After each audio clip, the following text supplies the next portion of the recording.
اگر شہزادی کونین کا جنازہ حکومتی سطح پر پڑھایا جاتا، اگر شہزادی کونین کے جنازے کو حکومتی سپورٹ حاصل ہوتی تو حکومت کا جو مورخ تھا وہ لکھتا کہ فلاں صاحب حکومت جو تھے وہ اس طرح کھڑے تھے، یہ جنازہ پڑھایا گیا، پڑھانے والا کون تھا، کتنے لوگ جمع تھے، تاریخ کیا تھی.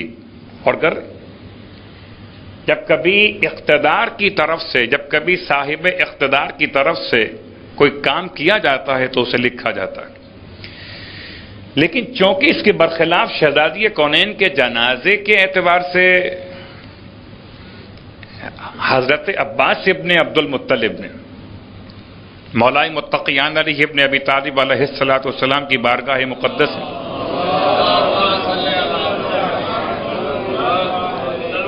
محمد وآل محمد اللہم صلی علی محمد وآل محمد وعجل فرجہ ایک قاصد کو روانہ کیا تھا. قاصد کا نام بعض مورخین نے لکھا عمار یاسر. حضرت عباس کا قاصد عمار یاسر امیر المومنین کی بارگاہ میں کیا پیغام لے کر آئے کہ آپ کے چچا عباس آپ کو سلام کہتے اور آپ کے چچا کہتے ہیں کہ انتظار کیجئے کہ جنازہ نہ اٹھائیے بھی یہاں تک کہ تمام افراد کو جنازے کی اطلاع نہ دے دی جائے. چونکہ سیدہ کا مقام اتنا بلند ہے، بنت رسول ہیں، اللہ کے رسول کی بیٹی، تو ہم چاہتے ہیں کہ جنازہ بڑے شان اور شوکت کے ساتھ اٹھایا جائے کہ مدینے کی ساری گلیاں جنازے کے شرکا سے بھر جائے.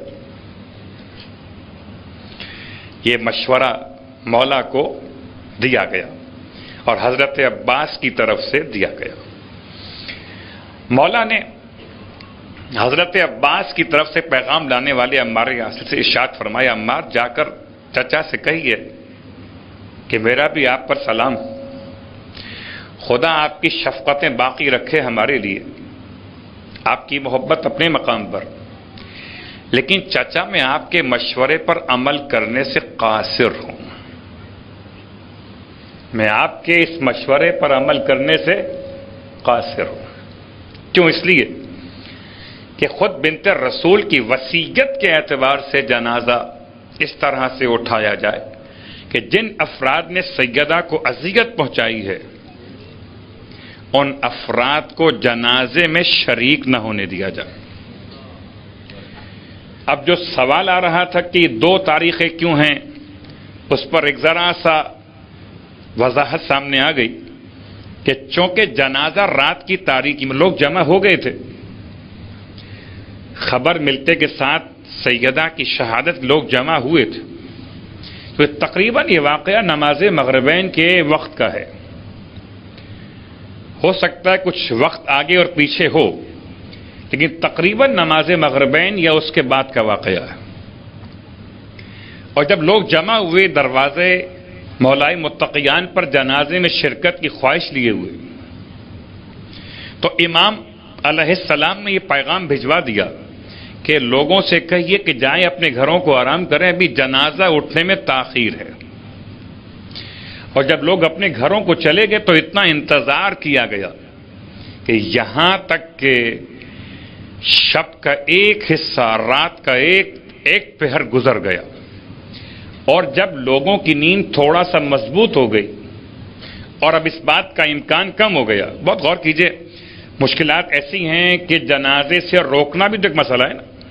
کوئی اگر جنازہ پڑھنے چلا آیا تو کیا اس کو روکنا ممکن ہے؟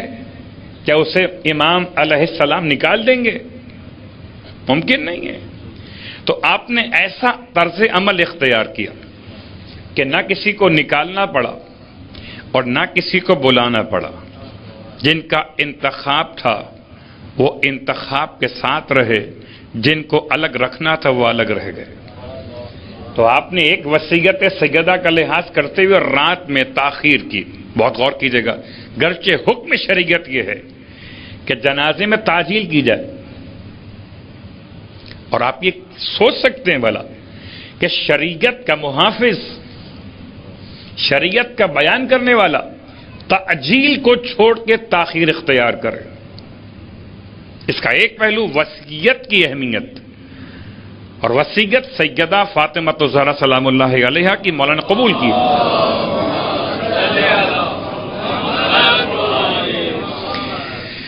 اب یہاں پہنچ کر ایک سوال یہ پیدا ہوتا ہے کہ شہزادی آپ نے وصیت کیوں کی ایسے؟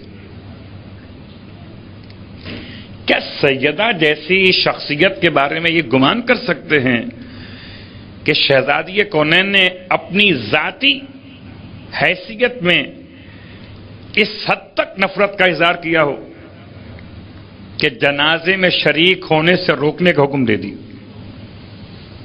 یقیناً کوئی تو ایسی بات تھی. سیدہ کی محبت بھی محبت برائے خدا تھی، اور سیدہ کی نفرت بھی نفرت برائے خدا تھی. سیدہ نے جس سے محبت کی برائے خدا کی، اور سیدہ نے جس سے نفرت کی برائے خدا کی. کاش کہ وہ زمان نصیب ہو جبکہ وہ خط کھول کے پڑھا جا سکے سب کے سامنے. جس خط کو مجرم نے اپنے جرم کے بیان کے عنوان میں امیر شام کے نام لکھا تھا کہ اس نے کیا کیا، سیدہ کا گھر کیسے جلایا. شہزادی نے ایک بات تو واضح کر دی کہ جو جنازہ مومن کی شرکت کا مسئلہ تھا کہ ایک عام مومن کا جنازہ ہو، کوئی مومن اس میں پہنچ جائے، کوئی مسلمان پہنچ جائے تو خدا اس نماز پڑھنے والے کی مغفرت فرما دیتا ہے. اب اگر کوئی سیدہ کے جنازے میں شریک ہو جاتا تو کیا بخشا نہ جاتا؟ سیدہ نے بخشش کا دروازہ بند کر دیا. جس کے لیے فاطمہ بخشش کا دروازہ بند کر دیں اس کے لیے بخشش ہونا ممکن ہی نہیں. پر محمد والے محمد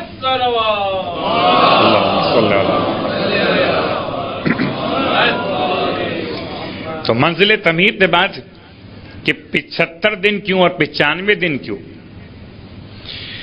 چونکہ جنازہ باہر گھر سے روایات کے اعتبار سے لایا ہی نہیں گیا، بلکہ حجرے میں مولائے متقیان نے حجرے میں نماز جنازہ کو ادا فرمایا. اگر جنازہ گھر سے باہر لایا جائے تو تاریخ معلوم ہو کہ کیا تاریخ تھی، لوگ جمع ہوں، لکھا جائے. اب رہا مسئلہ کہ گھر کے باہر جو افراد آ بھی سکتے تھے ان کو اس انداز سے روک دیا گیا کہ جنازے میں تاخیر کی گئی. پھر مولا نے وصیت فرمائی اپنے بچوں سے کہ اپنی ماں کے جنازے پر بھی آہستہ گریا کرو. کیوں؟ کہ کہیں آواز گھر سے باہر نہ چلی جائے. آواز باہر جائے گی. آواز باہر گئی کب گئی؟ وقت شہادت گئی، وقت جنازہ نہیں گئی. وقت شہادت اور ہے، وقت جنازہ اور ہے، اور درمیان میں تقریباً 3 سے 4 گھنٹے کا فاصلہ ہے. وقت شہادت تو گریا بلند ہوا، لیکن وقت جنازہ امام کی وصیت تھی.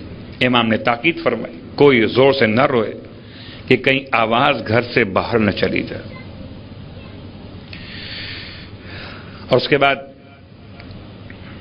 اس سوال کا جواب تلاش کرتے ہوئے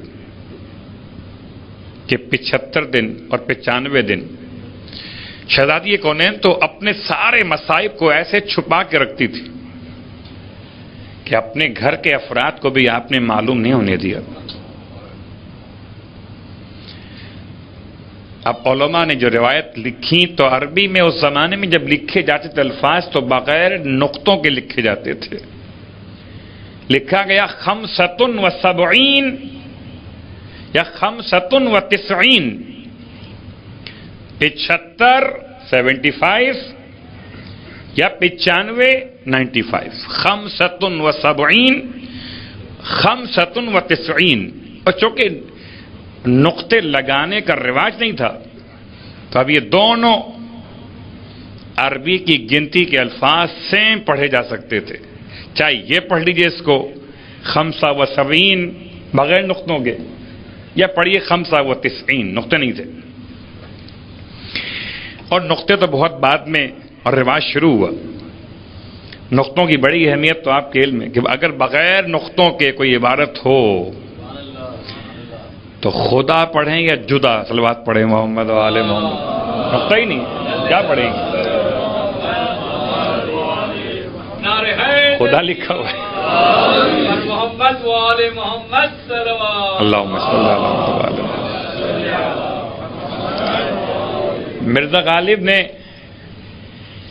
کسی کو خط لکھا اور خط کی پوری عبارت لکھی آخر تک اور نقطے استعمال نہیں کیے، اردو کی بات کر رہا ہوں، نقطے استعمال نہیں کیے اور خط بھیج دیا۔ جس کے پاس خط پہنچا اس نے پورا خط پڑھ لیا، سمجھ میں کچھ نہیں آیا، اردو کی بات کر رہا ہوں۔ اس نے مرزا غالب کو جوابی رقعہ لکھا کہ قبلہ سب کچھ لکھا، نقطے لگانا بھول گئے۔ مرزا غالب بھی بڑے باصلاحیت افراد میں شامل تھے کہ باتیں کیا کرتے تھے ذوق کے اعتبار سے۔ ایک خالی پیپر لیا اور سارے نقطے بھر دیے اور اس کو بھیج دیا کہ جتنے نقطے چاہیے لگا لو خط کے اندر، جو باقی بچ جائیں مجھے واپس بھیج دینا۔ صلوات پڑھے محمد و آل محمد۔ تو جو سوال عام طور پہ اٹھتا ہے کہ یہ 2 تاریخیں کیوں ہیں؟ جو تاریخیں 2 نہیں ہیں، 2 سے زیادہ ہیں، لیکن جو زیادہ معروف ہیں 75 و 95، تو علماء نے شہزادی کونین کے احترام کو ملحوظ خاطر رکھتے ہوئے دونوں ایام کو ایام فاطمیہ کے نام سے منانے کا حکم دے دیا۔ ہو سکتا ہے 75 دن، ہو سکتا ہے 95 دن۔ برحمتك يا أرحم الراحمين وصلى الله على محمد وآله الطاهرين